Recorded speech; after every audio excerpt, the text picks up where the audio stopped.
मंडळातील माझे सहकारी प्रताप पाटील चिखलीकर, ज्यांनी आता आपला पुढे विचार मांडले ते आमचे राष्ट्रवादी काँग्रेस पक्षाचे माझे सहकारी नवाब मलिक साहेब,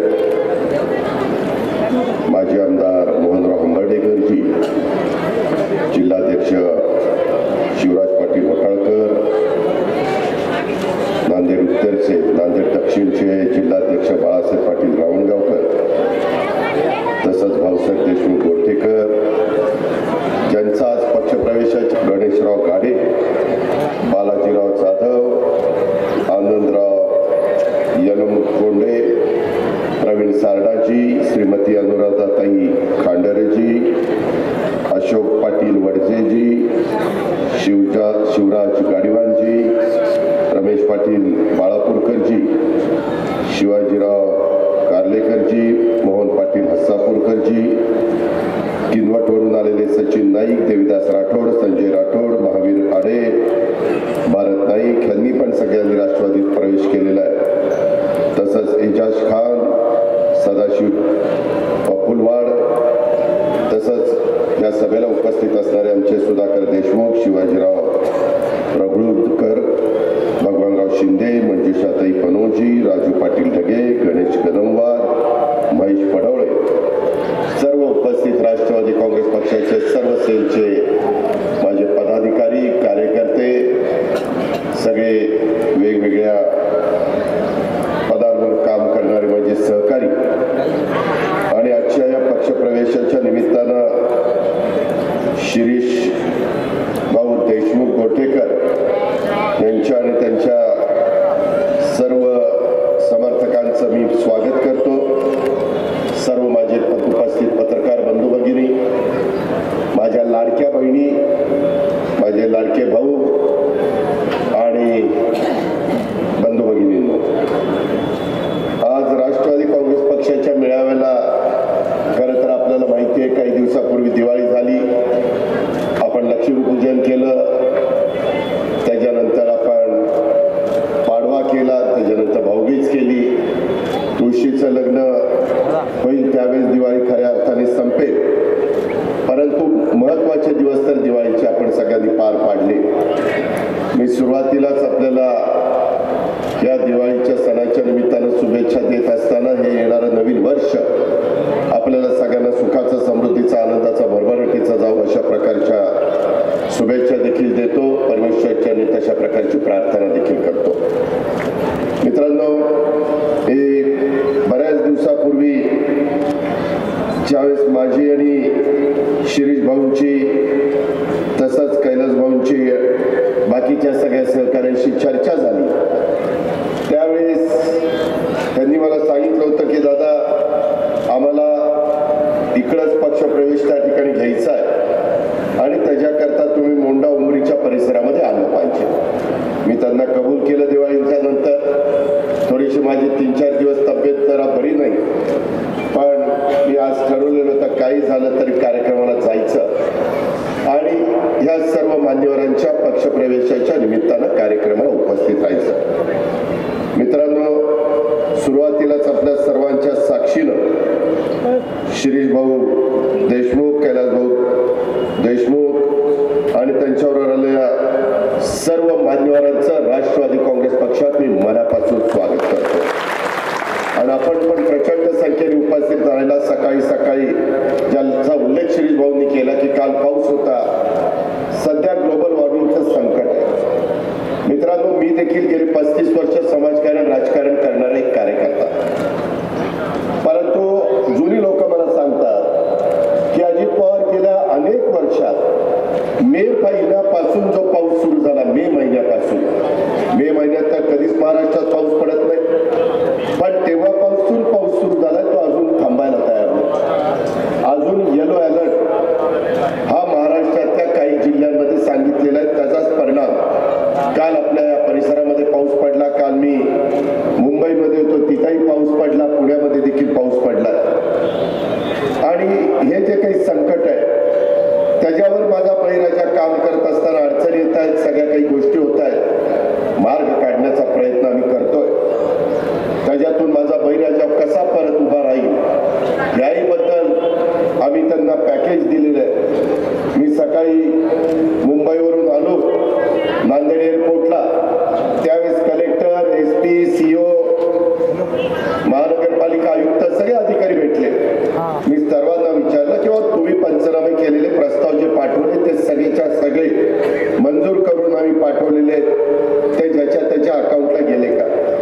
ई-केवायसीच्या बद्दलचा थोडासा प्रश्न आहे.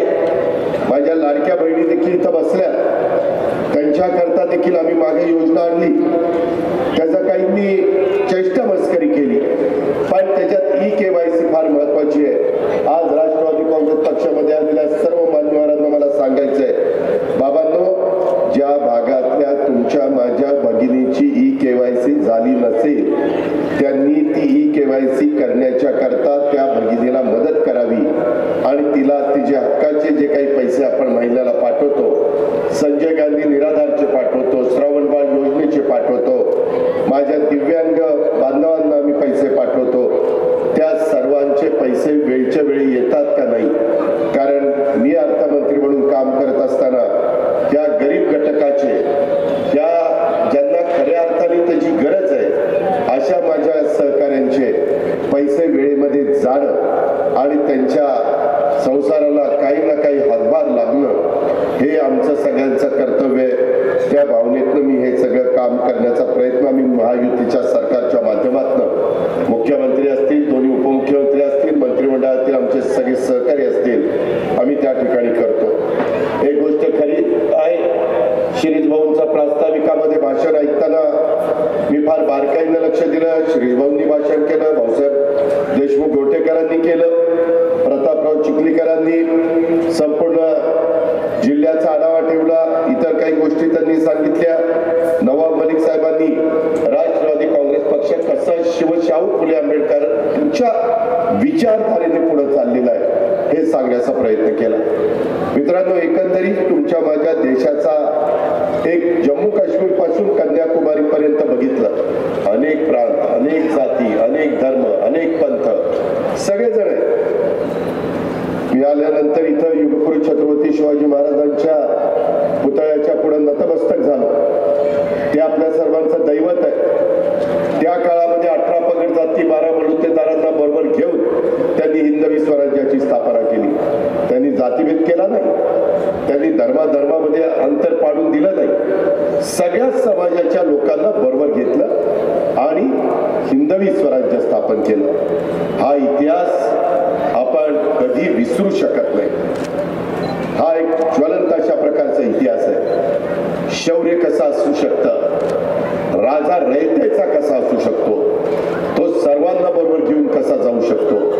आणि म्हणून छत्रपती शिवाजी महाराज असतील, त्याच्यामध्ये राजर्षी शाहू महाराज असतील, डॉक्टर बाबासाहेब आंबेडकर असतील, महात्मा ज्योतिराव फुले असतील, पुण्यश्लोक अहिल्यादेवी होळकर असतील, सावित्रीबाई फुले असतील, मौलाना आझाद असतील, या सगळ्या महापुरुषांना मी, सावित्रीबाई फुले, सर्व महापुरुषांना, राजमाता जिजाऊ असतील, या सर्व मी अभिवादन करतो. तसंच आज काळाच्या नियतीच्या पुढे तुमचं माझं कुणाचं चालत नाही. इथं बसणाऱ्या प्रत्येक माणसाला नियतीचं बोलवल्यानंतर जावंच लागतं. ही परंपरा आहे, ही आजपर्यंत कुणी रोखू शकलेलं नाहीये आणि त्याच्यातूनच खऱ्या अर्थाने या भागामध्ये ज्या जनतेने त्यांच्यावर मनापासून प्रेम केलं, सुदैवाने मला 8 वेळेला महाराष्ट्राच्या विधानसभेमध्ये आमदार म्हणून कामाची संधी मिळाली. तशा पद्धतीनं कैलासवासी आमदार बाबासाहेब देशमुख गोरठेकर साहेबांच्या बरोबर देखील विलासराव देशमुख मुख्यमंत्री असताना मी त्यांच्या बरोबर विधिमंडळामध्ये काम केलं. अतिशय कामाचा म्हणजे सर्वसामान्य माणसाला केंद्रबिंदू मानून त्यांनी त्या ठिकाणी काम केलेलं आहे. त्यांची तब्येत तशी बघितलं तर नरम होती. सभागृहात शेवटच्या बाकड्यावर ते बसायचे, कारण दारात आत आलेल्या त्यांना बसायला तिथं सोयीचं व्हायचं, पण अतिशय करारी अशा प्रकारचं ते व्यक्तिमत्व होतं. परंतु तेही आपल्याला सोडून गेले. त्याच्यानंतर कैलासवासी बाबा पाटील पन्हाळीकर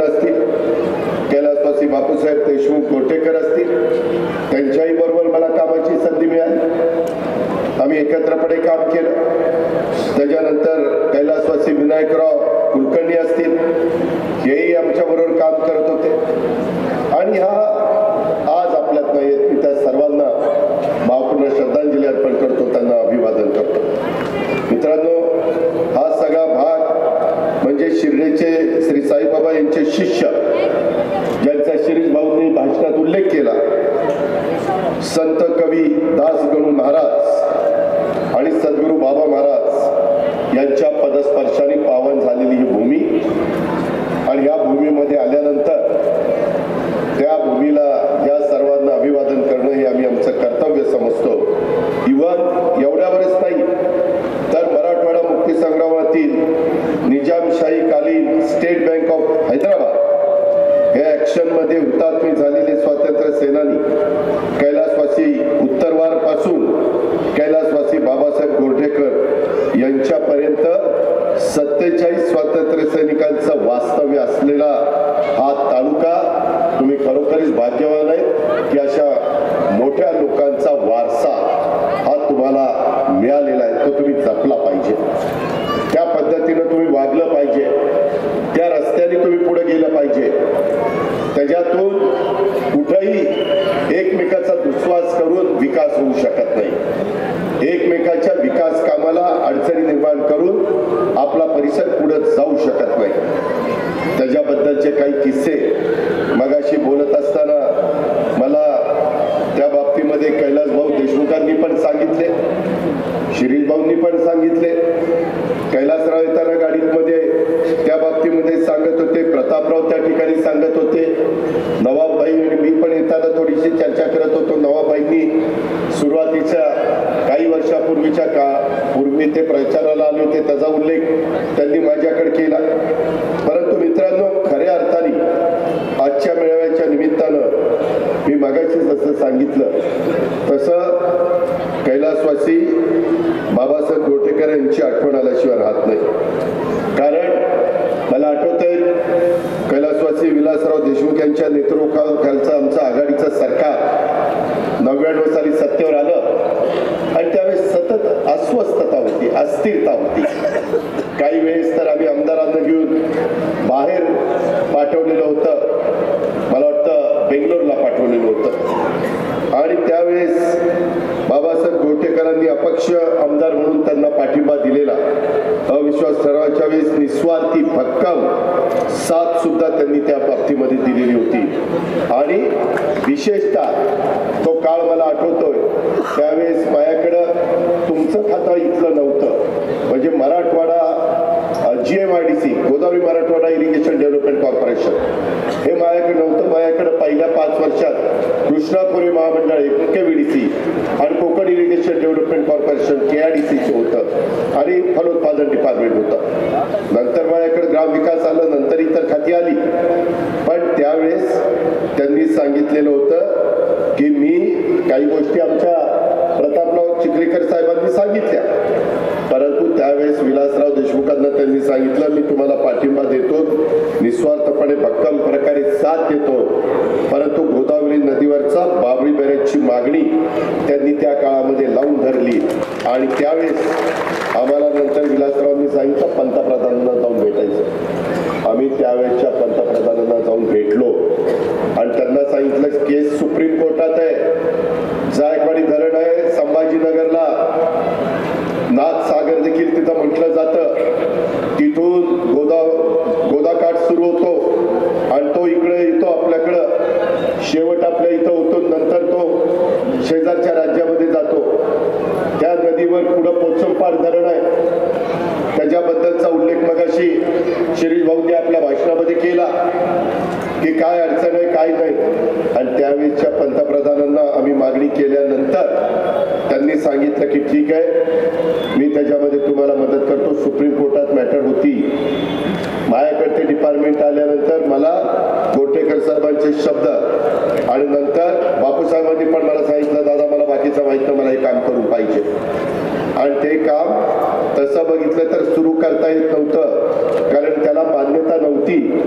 आम्ही मान्यता मिळेल या अपेक्षेवर काम सुरू केलं, कारण म्हणलं मान्यता मिळायला तर 2-4 वर्ष झाली आणि मग नंतर काम सुरू करायचं, कधी व्हायचं काय व्हायचं, काळ वेळ पुढे करता थांबत नसतं.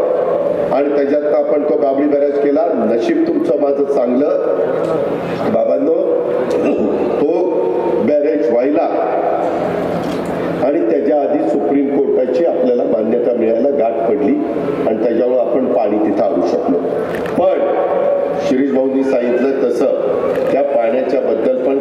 त्यांनी बंधनं घातली. कधी अडवायचं, कधी सोडायचं, पाणी कधी अडवायचं, कधी सोडायचं, त्याच्याबद्दलचा उल्लेख त्यांनी केला. मी त्याच्याबद्दल एवढंच सांगतो की याबद्दल GMRDCचे अधिकाऱ्यांना घेऊन मला बसावं लागेल.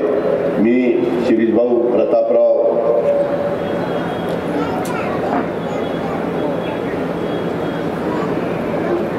आम्ही त्या ठिकाणी बसू आणि जे जे काही मुद्दे त्यांनी सांगितलं, पोषणपाडचं बॅकवॉटर, त्याच्यातनं किती TMC पाणी गोदावरीला आपल्या भागामध्ये येतं, त्याच्यामुळे माझ्या नांदेडच्या लोकांना शेतकऱ्यांची कर्जमाफी कधी करणार? राज्य सरकारच्या दिल्लीच्या धोरणामुळे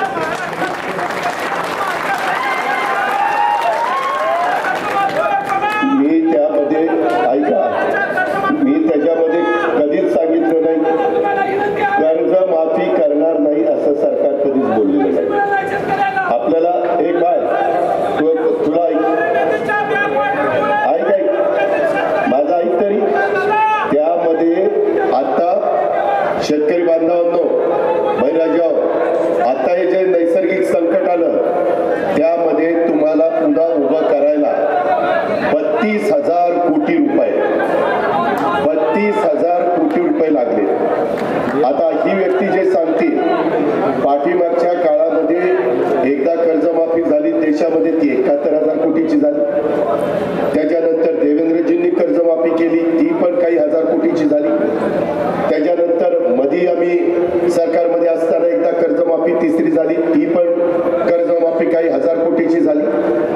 मागच्या विधानसभेच्या निवडणुकीमध्ये महायुतीनं जाहीरनाम्यामध्ये ते जाहीर केलेलं होतं. राज्याच्या मुख्यमंत्र्यांनी पण सांगितलं आम्ही त्याच्यापासून बाजूला गेलो नाही. त्या संदर्भामध्ये योग्य वेळी आता कर्जमाफी करायची का 32,000 कोटीचं सगळ्यांना मदत करायची हा प्रश्न आला. त्यामुळं पहिल्यांदा 32,000 कोटी, कारण काही शेतकरी असे होते की त्यांनी कर्जच काढलेलं नव्हतं. आता जो पाऊस पडला किंवा माझ्या नांदेडमध्ये एवढं मोठं पाणी आलं किंवा महाराष्ट्रातल्या वेगवेगळ्या भागात पाणी आलं, त्या शेतकऱ्यांना पण मदत करणं, कारण तो चिराज भागातला शेतकरी होता, त्याची सर्वस्व जमीन पावसावर अवलंबून असते. तो वापसीवर पेरून टाकतो, तो कर्जही काढत नाही. अशा पद्धतीची परिस्थिती होती. आणि मी आज पण पुन्हा तुम्हाला सांगतो, शिरीष भाऊंच्या आणि बाकीच्या सगळ्या मान्यवरांच्या पक्षप्रवेशाच्या निमित्तानं या संदर्भामध्ये त्यापासून शासन बाजूला गेलेलं नाही. मुख्यमंत्र्यांनी पण सांगितलं की आम्ही ती देणार आहोत. परंतु हे सगळं करत असताना मित्रांनो, आपल्याला मी तुम्हाला सांगतो, इथं लाडक्या बहिणी बसल्या. लाडक्या बहिणींना 45,000 कोटी रुपये वर्षाला त्यांच्या दर महिन्याला 1,500 रुपयाप्रमाणे द्यावे लागतात. किती? 45,000 कोटी. इथं लाडके भाऊ बसले, 3 हॉर्सपॉवर, 5 हॉर्सपॉवर, 7.5 हॉर्सपॉवर, 3 प्रकारच्या मोटारींची बिलं आता तुम्हाला येत नाही. येतात का? नाही येत. त्याच्याकरता राज्य सरकारकडनं तुम्ही वापरलेल्या विजेच्या करता महावितरण कंपनीला 22,000 ते 23,000 कोटी रुपये भरावे लागतात. तुमचं लाईट बिल माफ केलं म्हणजे तुम्हाला माफ केलंय, परंतु ती कंपनी महावितरण तिला पैसे द्यावे लागतात. ती राज्य सरकारच्या तिजोरीतनं जातात. शेवटी राज्य सरकारला 8 लाख कोटीचं बजेट आहे. 4 लाख कोटी रुपये पगार पेन्शन ह्याच्यात जातात. 45,000 कोटी रुपये लाडक्या बहिणींना शब्द दिला तिथं जातात. 20-22,000 कोटी रुपये, 23,000 कोटी रुपये माझ्या लाडक्या भावांच्या वीज माफीच्या करता जातात. त्याच्यातून संजय गांधी निराधार. पूर्वीच्या काळात मला आठवत आहे, मी तेव्हा राजकारणात नव्हतो, जुन्या लोकांना आठवत असेल, ही अंतोले साहेबांनी योजना आणलेली, महिन्याला 60 रुपये मिळायचे. किती? 60 रुपये.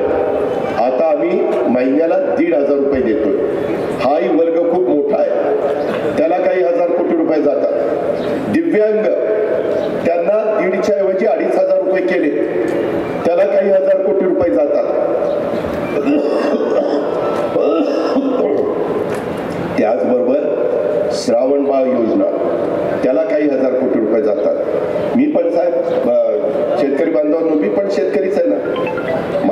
पण शेती आहे, आजोबांच्या पासून आहे. पण जो आजोबा माझे वडील मी आता माझी पुढची पिढी करेल, 4 पिढ्या आम्ही पण शेती करतोय, तुम्ही पण अनेक जण शेती करता.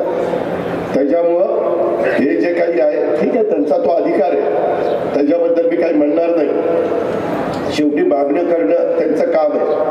पण एकंदरीत हा सगळा डोलारा ज्यावेळेस आपण सांभाळतो त्यावेळेस काही गोष्टी ह्या थोड्याशा सबुरीने घ्यायच्या असतात, त्या आम्ही नाही म्हटलेलं नाही, मी पुन्हा तुम्हाला सांगतो. परंतु हा सगळा एकंदरीत जबाबदारी ही महायुतीच्या सरकारने उचललेली आहे आणि एकंदरीत त्याच्यावर कमिटी पण नेमलेली आहे. परवाच माझ्याकडे फाईल आलेली होती की बाबा कशा पद्धतीनं त्या कमिटीचा अहवाल आल्यानंतर काय त्याच्यातून कशा पद्धतीची ती कर्जमाफी द्यायची, अशा प्रकारची तज्ज्ञ लोकांची एक कमिटी पण नेमली गेलेली आहे. त्याची पण आठवण मी आज आपल्याला सगळ्यांना या निमित्तानं करून देतो. आणि माझ्या उमरी तालुक्याला सुजलाम सुफलाम करण्याच्या करता ऊर्ध्व पैनगंगा कॅनॉल मुदखेड पर्यंत थांबलेला असताना तो उमरी आणि धर्माबाद पर्यंत नेण्यामध्ये कैलासवासी बापूसाहेब गोटेकर यांनी त्या काळामध्ये पाहिलेलं स्वप्न आता काही प्रमाणात साकारलेलं आहे. पण शिरीष भाऊंनी सांगितलं तसं अजून काही राहिलंय. शिरीष भाऊ त्याच्यामध्ये मी GMIDCची मीटिंग लावी, प्रतापराव तुम्ही आपण सगळे बसू आणि त्याच्यातून साधारण पुढं किती पैसे लागतात, काय लागतायत आणि त्याला कशा पद्धतीनं निधी द्यायचा तेही आपण त्या ठिकाणी ठरवू. आणि ही महत्वाची बाब आहे, मी शब्दाचा पक्का आहे, मी कुठलाही त्याच्यामध्ये बदल होऊन देणार नाही. ही गोष्ट आपण सगळ्यांनी लक्षामध्ये ठेवा. आणि एकंदरीतच आपल्याला सगळ्यांना स्वर्गीय यशवंतराव चव्हाण साहेबांनी जो वारसा सांगितलेला आहे बेरजेचा राजकारणाचा, तो वारसा पुढं नेत बेरजेचं राजकारण करायचं. आणि त्याच निमित्तानं आज ह्या सगळ्या मान्यवरांच्या पक्षप्रवेशाच्या निमित्तानं आम्ही सगळेजण इथं आलो. मी शिरीष भाऊ बापूसाहेब देशमुख गोरठेकर, कैलास भाऊ श्रीनिवास देशमुख गोरठेकर यांच्या परिसरातील अनेक आजी माजी नगरसेवक, जिल्हा परिषदेचे सदस्य, पंचायत समितीचे माजी सदस्य, ग्रामपंचायतीचे आणि इतर मान्यवर यांनी हा प्रवेश केला. आणि त्याच्यामुळं मी आपल्याला सगळ्यांना सांगतो की यांना कधी असं वाटणार नाही की आपण आगीतनं उठलून फुफुट्यात पडलोय. आम्ही योग्य पद्धतीनं यांचा मान सन्मान ठेवू, त्याच्यामध्ये कुठेही अंतर पडू देणार नाही. त्याचं कारण असं आहे,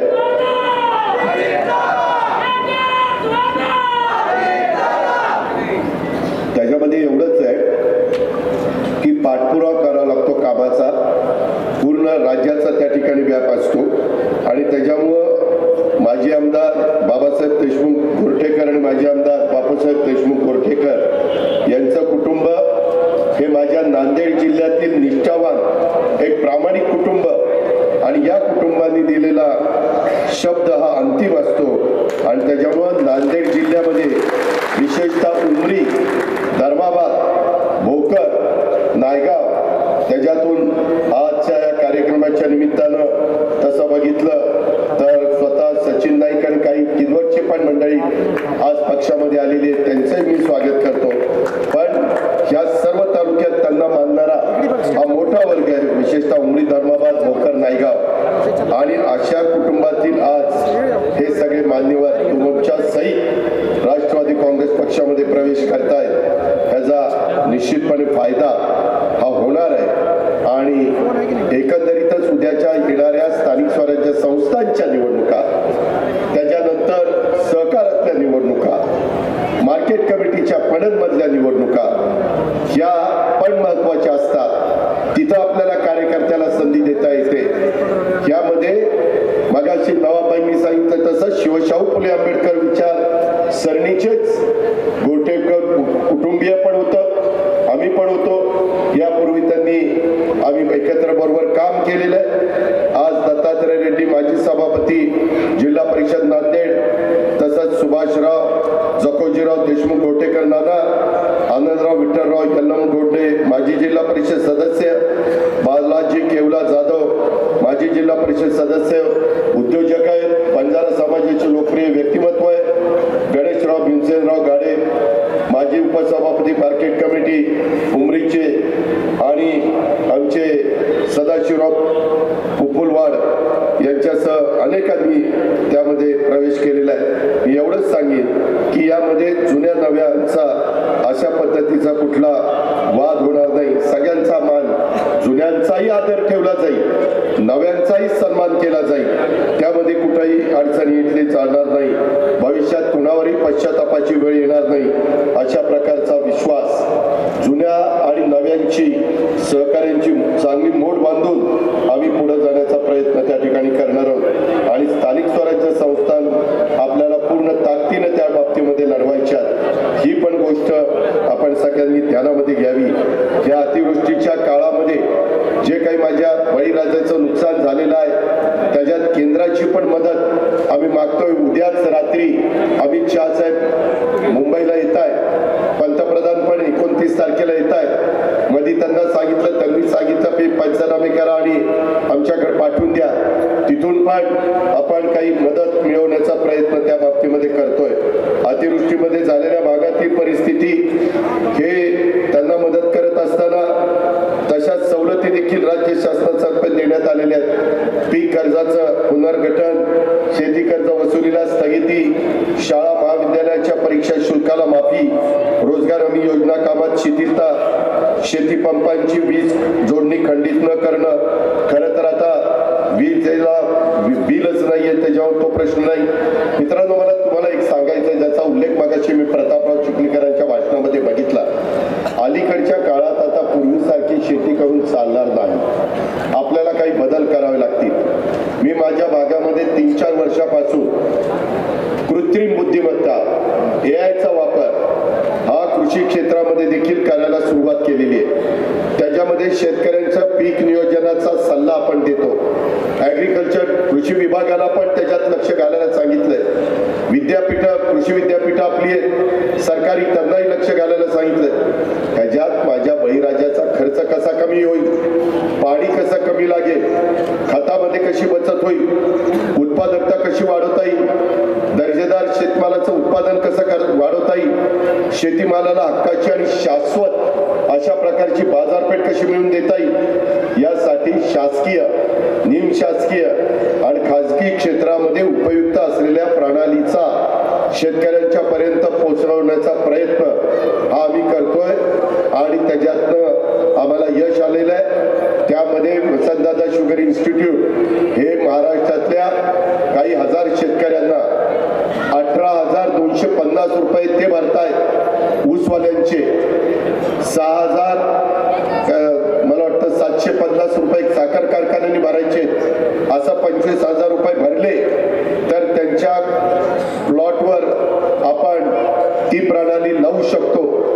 त्याच्याबद्दल मधल्या काळामध्ये एक आम्ही मीटिंग घेतलेली होती. ठोंबरे आणि बरेच जण या क्षेत्रातले मान्यवर त्या मीटिंगला पुण्यामध्ये जमलेले होते. मित्रांनो, आता आपल्याला पूर्वीसारखी शेतीवाडी करून चालणार नाही. जसं आपल्या लहानपणी आपल्याकडे संकरित गाय नव्हती, त्याच्यावर आपली गाय जे काही कंदार असेल किंवा तुमची वेगवेगळ्या आपल्या इकडच्या ज्या जाती आहेत, खिलार असेल, त्या दूध किती द्यायच्या तुम्हाला माहिती आहे. आता संकरित गाय दूध देते 40 लिटर 50 लिटर. कधी कुणाला खरं वाटलं होतं का? अहो, एकदा तर कोकणामध्ये कोकणी माणसांना तिथं काही कार्यक्रम झाला आणि त्यांना सांगितलं की तुम्ही अशा प्रकारच्या गायी पाळा, त्या इतक्या 25-30 लिटर दूध देतात. त्यांनी प्रश्न विचारला, अरे गाय 25-30 लिटर पाणी तरी पिती का, दूध कसं देती? एवढा लोकांचा त्या गोष्टीवर विश्वास नव्हता. आता लोकांचा विश्वास बसायला लागलाय, कारण जग बदलत आहे, तंत्रज्ञान बदलत आहे, त्याच्यामध्ये नवीन नवीन गोष्टी पुढे येत आहेत. त्याचा वापर आपल्याला करावा लागेल. महाराष्ट्रात काही ठिकाणी तो सुरू झालाय. मगाशी प्रतापराव चिखलीकरांनी बोलत असताना भावाच्या बद्दल उल्लेख केला. कुणाचा भाव 3,000 आहे, कुणाचा 3100, कुणाचा 3200. मी ज्या माळेगाव सहकारी साखर कारखान्याचा चेंबर आहे, मी 3400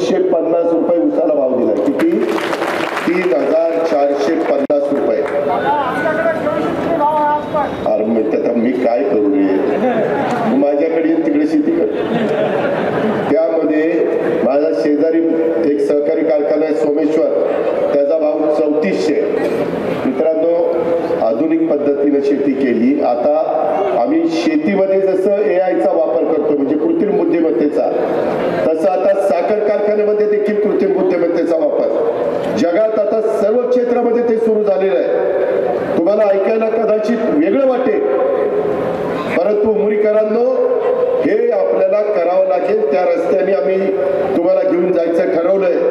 जी मुलं पुढे येतील, नवी पिढी पुढे येईल, त्यांना आम्ही ते प्रशिक्षण देऊ, त्यांना आमचे कृषी विभाग ती माहिती देईल. त्याबद्दल आपण काळजी करू नका.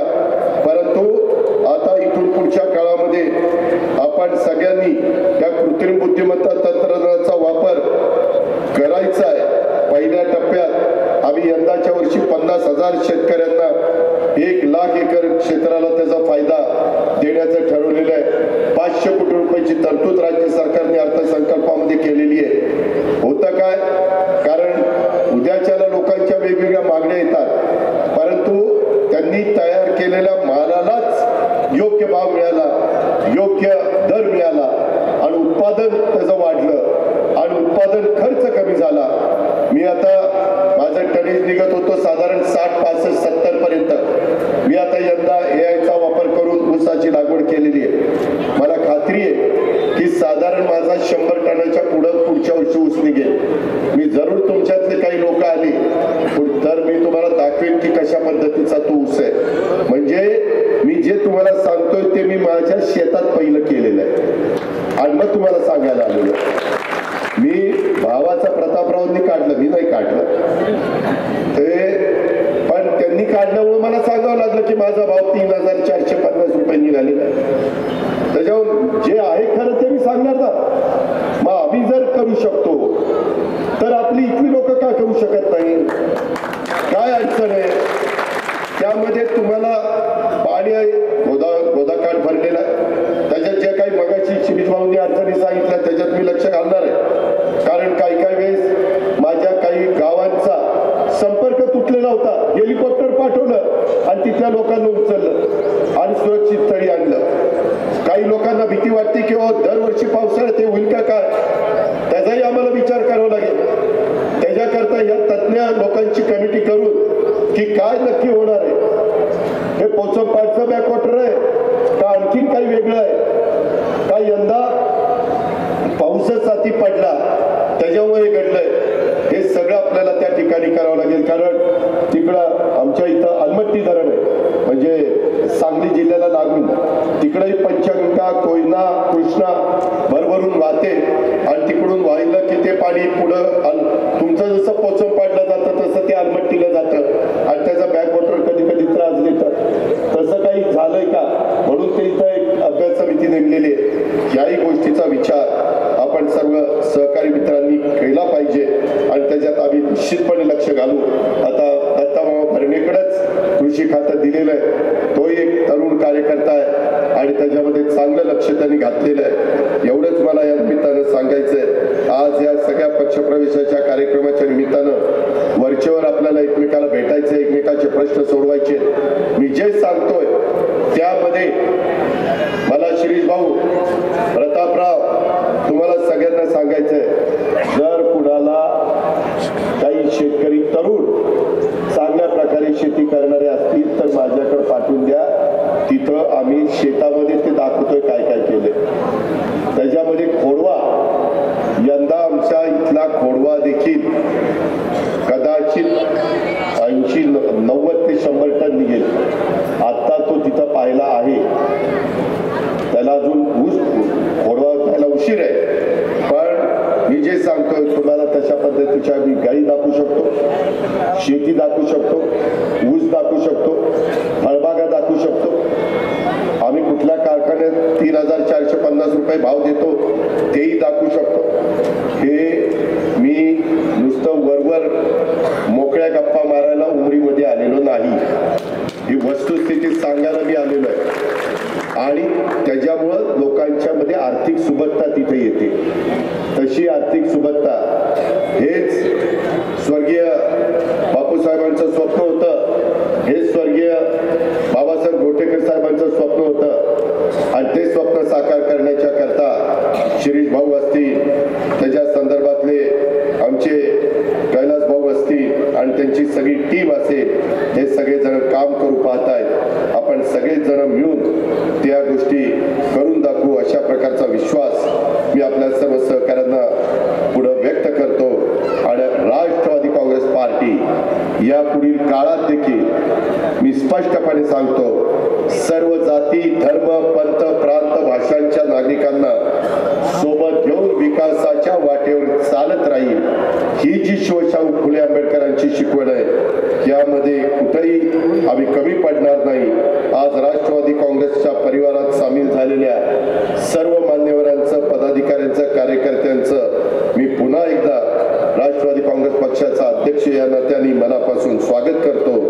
राष्ट्रवादी काँग्रेस पक्ष कायम कष्टकरी, शेतकरी, आदिवासी, मागासवर्गीय, महिला, वंचित, दुर्बल घटकांच्या सह सर्वसामान्यांच्या सोबत राहील याची देखील मी ग्वाही देतो आणि या ठिकाणी थांबतो. जय हिंद, जय महाराष्ट्र, जय राष्ट्रवादी. धन्यवाद दादा.